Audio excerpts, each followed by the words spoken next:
Hi friends, আশা করছি তোমরা সবাই ভালো আছো। অনেক দিন পর আবার চলে এসেছি একটা নতুন রেসিপি নিয়ে। আজ আমি বানাবো গুড়ের পায়েস। চালের যে পায়েস হয় গুড়ের, সেই গুড় দিয়ে সেই পায়েস বানাবো মকর সংক্রান্তি উপলক্ষে। পায়েসটা বানানোর জন্য আমি ওই 1.5 প্যাকেটের মতো দুধ নিয়ে নিয়েছি। সেটা নিয়ে নিয়েছি, পায়েসের জন্য মোটা দুধটাই ভালো হয়। টোন দুধটা দিলে অতটা থিকনেসটা আসে না।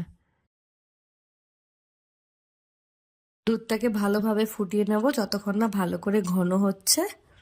এখানে আমি নিয়ে নিয়েছি অল্প সামান্য পরিমাণে গোবিন্দভোগ চাল। খুব সুন্দর একটা গন্ধ। এটাও কিন্তু বাড়ি থেকে নিয়ে আসা। আমাদের এখানে গোবিন্দভোগ চাল একেবারেই পাওয়া যায় না। চালটাকে আমি ওই 25-30 মিনিটের মতো জলে ভিজিয়ে রাখবো। অল্প করে জল দিয়ে ওটাকে ভিজিয়ে রাখবো। তার সাথে আমি এখানে নিয়ে নিয়েছি কিছু কাজু কিশমিশ, আর তোমার ওই পাটালি গুড় যেটাকে বলে, সেই পাটালি গুড়টাও বাড়ি থেকে নিয়ে আসে। দুধটা ফুটতে ফুটতে অনেকটাই ঘন হয়ে এসছে। এবারে আমি যে চালটাকে ভিজিয়ে রেখেছিলাম সেই জলটা ফেলে চালটা এবার দুধের মধ্যে দিয়ে দিচ্ছি। ভেজানো জলটা ফেলে দিয়ে চালটাকে কিন্তু একটু শুকনো করে নিতে হবে। একদম জলে ভেজা চালটা দেওয়া যাবে না, একটু শুকিয়ে নিতে হবে, তারপরে চালটা দিতে হবে।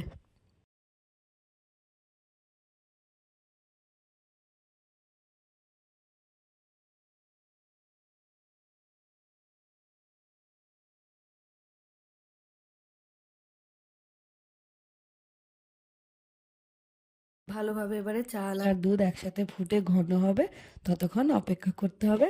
আর এটা লেগে যাওয়ারও অনেক চান্স আছে, তাই জন্য অল্প মাঝে মাঝে একটু করে নেড়ে দিতে হবে।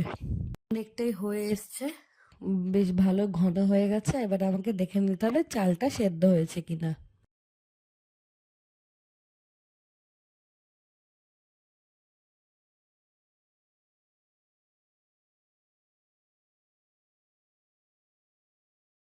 এই আমার পায়েস হয়ে গেছে, চালও সেদ্ধ হয়ে গেছে, ভালোভাবে ঘন হয়ে এসছে। এবার আমি কাজু কিশমিশ যেটা রেখেছিলাম সেটা এবার দিয়ে দিলাম। তোমরা চাইলে কাজু কিশমিশটা একটু ঘিয়ে বা তেলে ভেজেও নিতে পারো। ঘিয়ে ভাজলেই বেশি ভালো হয়। ওটা একটু ভেজে তারপরে এখানে অ্যাড করতে পারো। আমি কাজু কিশমিশটা ভাজলাম না, আমি জাস্ট ডাইরেক্ট একটু জলে ভিজিয়ে রেখেছিলাম, সেটাকে আমি এখানে দিয়ে দিলাম।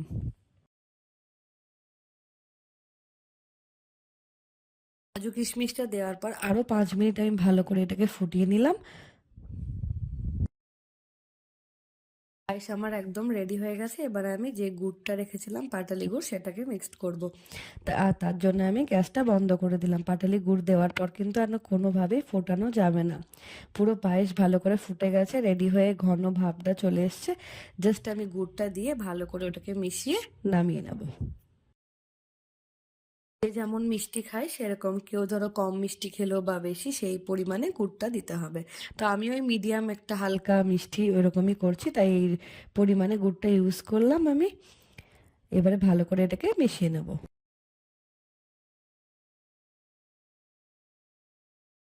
দেখো কালারটাও খুব সুন্দর চলে এসেছে। পুরো গুড়ের একটা সুন্দর গন্ধ, তার সাথে গোবিন্দভোগ চালের গন্ধ আরো ভালো লাগে। দুটো গন্ধ মিলিয়ে খুব সুন্দর একটা পায়েস তৈরি হয়ে গেছে। এবারে গরম গরম সার্ভ করা যাক। আমার রেসিপিটা যদি তোমাদের ভালো লেগে থাকে তাহলে একটা লাইক করো, শেয়ার করো আর সাবস্ক্রাইব করে দিও। Thank you.